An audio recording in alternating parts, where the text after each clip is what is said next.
The boys are back and they are worse than ever. तीसरे part में भी लोग सुधरे नहीं तो समझ जाओ चौथे पार्ट तो फुल बॉल होने वाला है। फाइनली दोस्तों, ग्रैंड मस्ती और ग्रेट ग्रैंड मस्ती के बाद आ गया है मस्ती 4, एक ऐसी फ्रेंचाइजी जहां लॉजिक छुट्टी पे जाती है और लाफ्टर डबल शिफ्ट में काम करता है।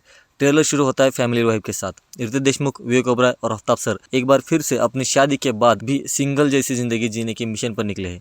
इस बार ट्विस्ट ये है, दुनिया मॉडर्न हो गई है पर इनके दिमाग अभी भी 2004 वाली मस्ती में अटके हुए हैं। ट्रेलर में तीनों अपनी बीवियों के साथ थके हुए, जिंदगी से परेशान और रोमांस के बिना रिचार्ज हुए लगते हैं। एक दिन डिसाइड करते हैं अब हम अपनी पुरानी मस्ती वाली लाइफ वापस लेंगे और बस फिर शुरू होती है ultimate adult comedy ride. New girls, new traps, new misunderstandings और ओल्ड स्टाइल सिटी मार जोक्स जो थिएटर में 90s नॉस्टैल्जिया ले आते हैं। सबसे पहले बात करते हैं डायलॉग की। ट्रेलर के फर्स्ट 30 सेकंड में ही ऐसा पंचेस मिलते हैं, तुम या तो हंसोगे या फेस प्लाम कर दोगे। एग्जाम्पल, शादी के बाद जिंदगी रोमांटिक नहीं ऑटोमेटिक हो जाती है। आजकल वाइफ का मूड वाईफाई जैसा है, कब डिस्कनेक्ट हो जाए पता नहीं। इट्स प्योर देसी डबल मीनिंग फन, एक तरफ अडल्ट जोक्स और दूसरी तरफ इनोसेंट एक्सप्रेशन।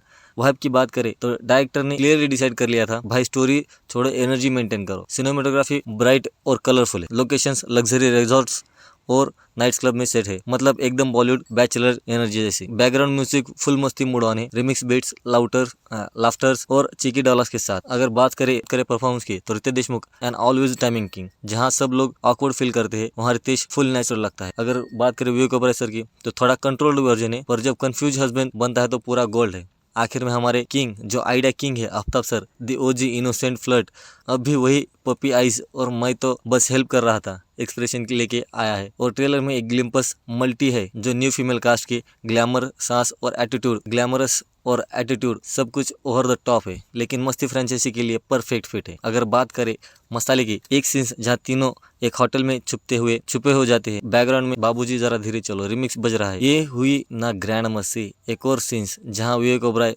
अपने फोन पर अपने वाइफ से कॉल करता है, जब विवेक ओबराय सर को अपनी वाइफ का कॉल आता है और बैकग्राउंड में चल रहा है प्रेम की दीवानी हो, टोटल सिचुएशन कॉमेडी गोल्ड। तो चलिए बात करते हैं मूवी के कुछ पॉजिटिव और नेगेटिव पॉइंट्स के बारे में। सबसे पहले पॉजिटिव पॉइंट्स की बात करते हैं। ओजी मस्ती vibes with fresh suspense single angle आते हैं।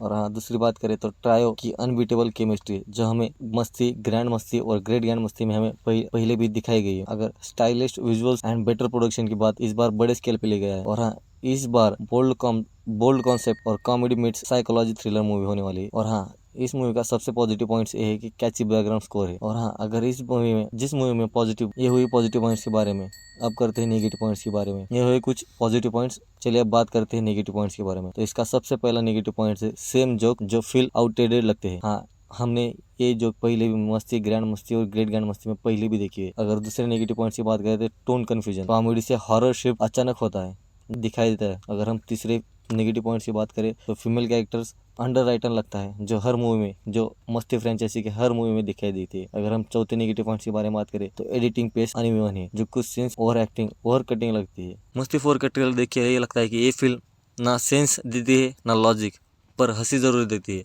और वो भी अनफिल्टर्ड। अगर तुम 2000 की नॉटी कॉमेडी के फैन हो तो ये ट्रेलर तुम्हारे लिए फुल नॉस्टैल्जिया है। मस्ती 4 का ट्रेलर शायद तुम्हें एक ऑर्डिनरी अडल्ट कॉमेडी लगे, पर अगर तुम ध्यान से देखो तो हर एक जोक के पीछे कुछ अंधेरा छुपा है, के पीछे एक सीक्रेट गिल्ट है, और हर कैरेक्टर एक मास्क पहने हुए क्लोन जैसा लगता है। कहते हैं मस्ती वाले बॉयज वापस आ गए हैं, पर इस बार हंसी उनका वेपन नहीं, उनका कर्स है। अगर आप इस ट्रेलर की हिडन बातें जो आपने नहीं देखी तो सबसे पहले अगर तुम पुरानी मस्ती ट्रायलॉजी देखो, हर पार्ट में तीनों अपनी गलतियों को कवर करते हैं, लेकिन इस पार्ट में लगता है कि उन्हें एक श्राप ले लिया है। क्या आपको सच में लगता है कि क्या ये मूवी कॉमेडी है, क्या एक साइकोलॉजी गेम है, क्या मस्ती सिर्फ एक एक्सक्यूज थी, या किसी के कंट्रोल में होने की इल्यूजन है?